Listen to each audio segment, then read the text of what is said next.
Ассалаумағалейкум, мен қазақтың сарбазымын. Жасаған ерлігім, көрсеткен қайсарлығым көп ақ. Алайда біздің батырлығымыз еленбей қалатындай көрінеді. Ендеше мұна сұрақты қояйынша. Екінші дүниежүзілік соғыс, немесе Ұлы Отан соғысы аталып кеткен майданға Қазақстан қатыспағанда не болар еді? Бәлкім Брест қамалы бірден берілер ме еді? Өйткені Гитлердің алғашқы соққысын өзіне Тургиев, Фурсов секілді қазақстандықтар алған еді. Мүмкін Мәскеуді немістер алар ме еді? Себебі Совет одағының жүрегін негізінен Қазақстанда жасақталған 100-ші, 101-ші, 316-ші және басқа да дивизиялар қорғаған. Ленинград аштан қалуы мүмкін бе еді? Қоршауда жатқан қалаға көмектескен автомобилистердің жартысы қазақстандықтар болған.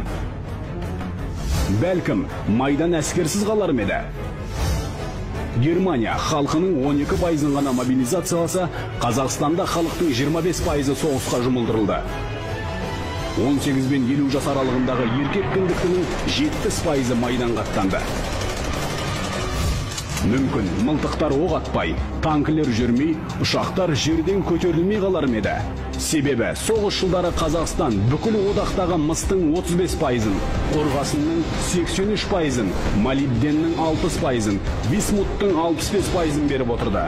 Қарағандының шахтерлары 35 миллион тонна көмірін жіберді.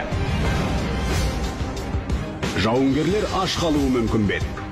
Соғыс жылдарында қазақтың шаруалары майданға 5 миллион 829 мың тонна нан мен 734 мың тонна ет жіберді. Бәлкім Қырым татары, Қарашай-Балқар, Кәріс, Шешен қоныссыз қалар ме еді? Қуғынға ұшыраған және зорлықпен көшірілген 1,5 миллион өзге ұлтты қазақтар өгейсітпеді. Қиыр шығыста, Жапонның Квантун армиясы да, Украина, Белоруссияда азат болар ме еді, болмас пе еді? Қасым Қайсенов бастаған партизандар жауды ішінен жұлдыз құртша жеді. Бәлкім Берлин алынбай, Рейхстагқа ту тігілмей қалар ме еді? Қаланы бомбылаған әйгілі Бегенденов, Гитлердің ордасына ту тіккен атақты Қошқарбаев, ал Берлин ратушасын алған Мәденовтың взводы еді. Бұл соғыста мүмкін Советтер одағы жеңбес пе еді? Әрбір 9-шы оқ біздің қорғасыннан құйылды. Әрбір 4-ші азаматымыз жан аямай соғысты, соның әрбір 3-шісі қаза тапты. Біз адал болдық, біз ерліктің үлгісін көрсеттік.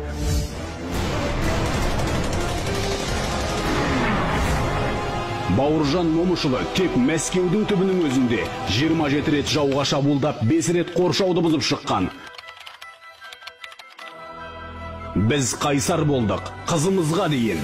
Біз соғысқа өзі сұранған Мәншүк, жау жүрек Әлия, түн періс атанған ұшқыш Хиуазбыз. Бұл біздің жеңіс, бәріміздік ақ болсын. Бірақ үлесімізді енді ортайтушы болма.